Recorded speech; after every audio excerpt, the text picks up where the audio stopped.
Hello, my name is Gigi. Welcome back to House of Gigi. If you are in a season of growth or curiosity and trying to live intentionally without losing yourself, you are in the right place. Let's talk. I hate to say this, but there is a question that follows me around, not just on social media, but also in real life. That question does not bother me, but I often wonder why this question always follows me. This is often when I meet someone new. They've never met me before, and they find out that I am married to an Italian. There is also an age gap. And so when they find out that I'm married to an Italian and there is an age gap, oh my goodness, the conversation with these people always start the same way when they find out that I'm married to an Italian, I'm in an age gap relationship. The question is always food, culture, family, gestures, you name it.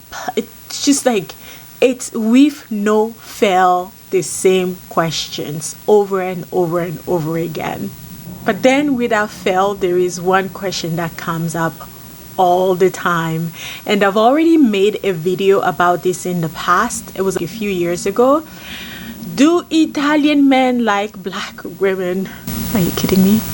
And every time with this question, I always think, well, I am still here. Like I said, I made this video 3 years ago, so you can go watch it. So this is like me going back again because it's 26 and I feel like this question follows me. So I want to be clear about something. These kind of questions don't make me feel uncomfortable. I just feel like that people are so curious. Sometimes they just want to know. Their questions are not hurtful. They are not intrusive. I feel these type of questions can come from a place of curiosity. So that's why I say if you are in that season of curiosity, just want to learn more, you're welcome to be here, to stay here. So personally, how I was raised by my parents, it was not to be panicky, to panic around people or things that feel unfamiliar to me. My parents raised me to be curious, to ask questions, to never stop learning. Very early on, they just ingrained that in my mind because you might not know this, but I was born in the Democratic Republic of the Congo. My country is made up of different tribes and cultures. So even though we all look the same due to our skin color, we are not all the same traditionally and culturally. So when people ask me this question about do Italians like black women, I don't feel disrespected. It doesn't automatically click to me that I'm being disrespected, someone is being too intrusive. I think that they're being curious, they're asking the right questions to something that looks and feels unfamiliar to them. What this question also tells me, what I hear when I get this question, it tells me someone is being curious to find out if they were to venture this way, if they'd be accepted in this culture, if they'd be welcomed, how they would feel. They're trying to figure out, they're trying to learn. Another thing about me, I grew up exposed to different cultures. Like I just said, I was born in the Democratic Republic of the Congo with all these different tribes. I lived in Cameroon, a country that wasn't mine, wasn't born there. I lived there with my dad, with my siblings. I have lived in Kenya. I have traveled to Equatorial Guinea. I'm pretty sure I'm missing a couple. And also throughout Europe. So early on, since I was young, I have been exposed to different cultures. So difference to me never felt threatening. It always felt normal. And I can understand for many people, they never had this type of upbringing. They never had this type of background. So stepping out or having to mingle with people that sound and look different can be very threatening to them. And also, this is one of the reasons why when people ask me, do Italian men like black women? I don't hear it as a yes or no question because it's very difficult to say yes or no. And like I said, there's a video that I made about this right here. So what do I hear? What I hear is people are asking me, is this common? Is this acceptable? Would people stare at me?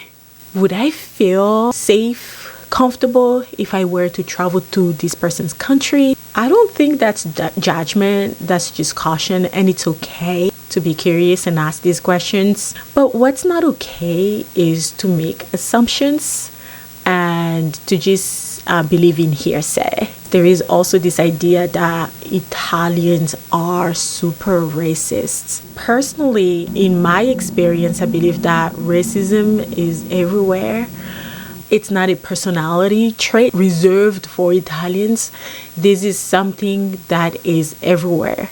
And especially now, we're seeing more and more of uprisings left and right. So I don't want this to get political, but I just wanted to say that racism exists everywhere. For me, having to assign this one personality trait to an entire country does not make sense to me, because I feel like Italians themselves, I've been there so many times, and I kid you not when I tell you that Italians are layered, they are regional, they are warm, they are loud, they are contradictory. And that's my opinion. It doesn't have to sit right with you, but that's how I feel whenever I travel there. You go from one region to another, it's completely different, sounds completely different, it's completely differently.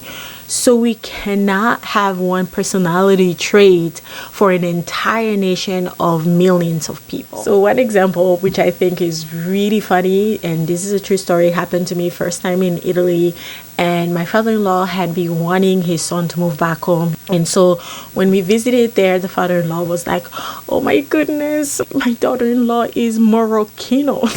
The Moroccanos love Italy, so my son is going to move back.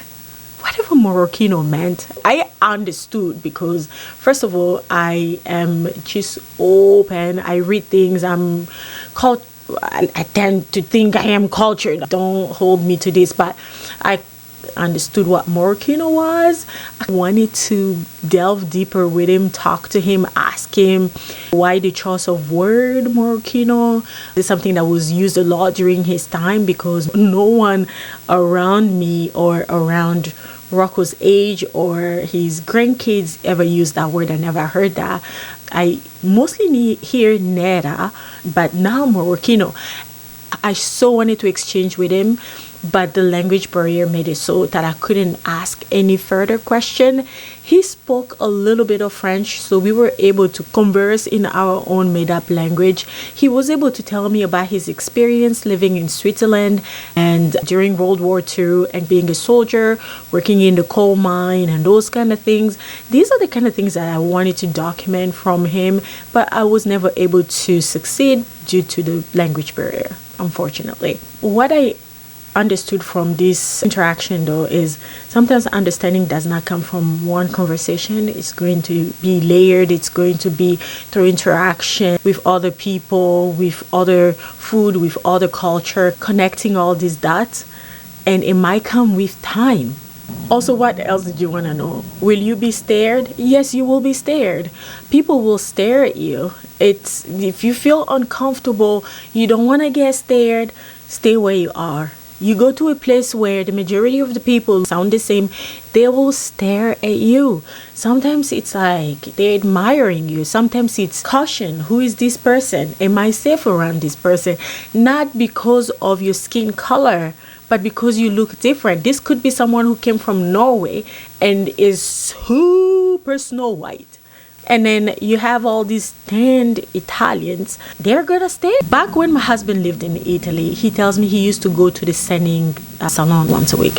It's a sport. Many people think Italians have this beautiful tan skin, all of them. That is not true. It is untrue. So my husband tan, it was something that he did. It's a look that they liked. So my husband now living in Boston and in this cold, frigid weather, so he doesn't get to go tan. He's maintenance compared to when he lived in Italy, where he has to go to the barber shop, to the tanning salon. He doesn't do any of those things here in Massachusetts.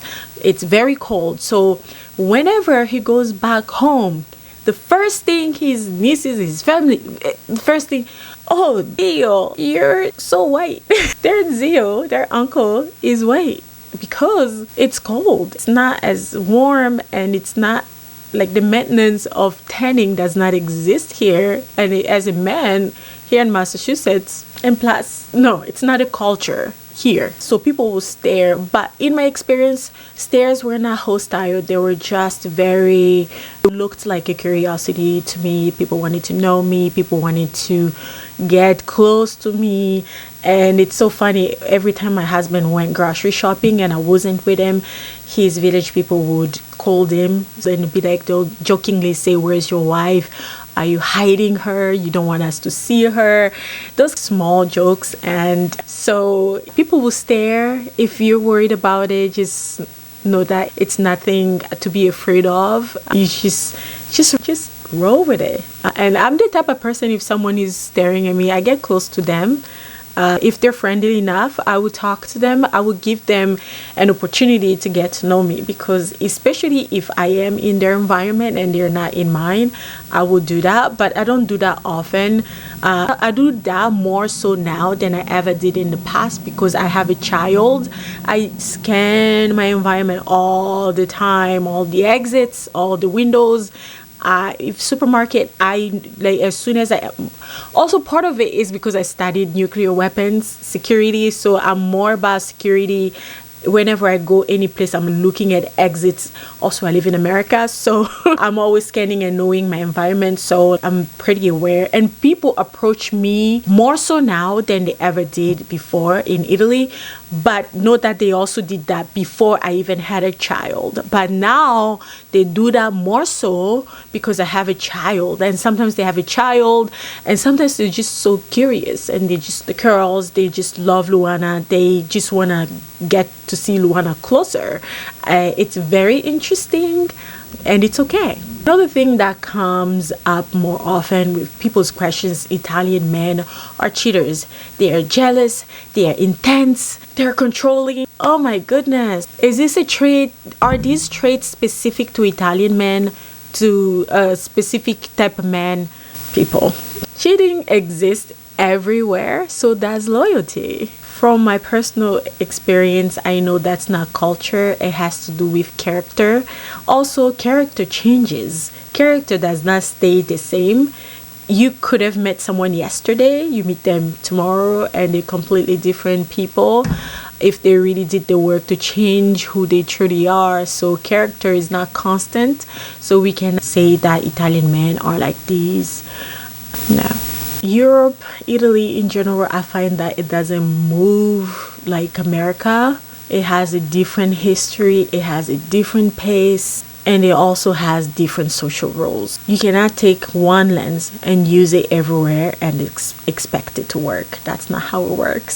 Sometimes you have to observe before deciding. I think back about that conversation with my father-in-law. Think about how much we wanted to share, how much we wanted to say, but how little was said and shared. I think of it often because he's no longer here with. But with that, I also understand that understanding doesn't always come fully formed. Sometimes it comes incrementally, right? Gets us there. I don't know if I'm making sense at all. It arrives slowly sometimes through presence, through time, and consistency. So I think if you're asking these type of questions to anyone because you are curious, it's okay. Go ahead, ask away. And I think if you're asking from uncertainty, just sit quiet and observe. Stay quiet. And if the answer makes you feel uncomfortable, sit with it. It might just mean that you're unfamiliar and you have these pre-built preconceptions of how things should remain forever.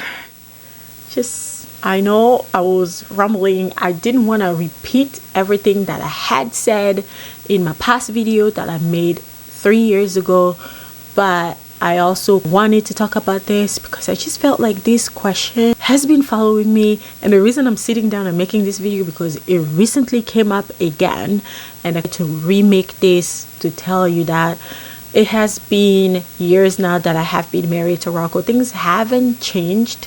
The way I view things, the way he views things, and a lot of it has to do with compatibility. I'm so sorry if I'm butchering that word. when people say, oh, someone is like this, they are like that, they're jealous, they're cheaters.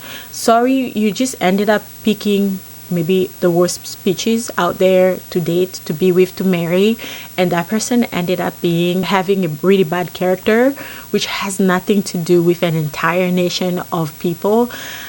Yes, there are some traits that I feel like that are reserved to those people that come from the same places, their beliefs and so on, but I feel like some things have to do with people's character. In my husband's circle, I know all of them to be really good men, at least from the outside world.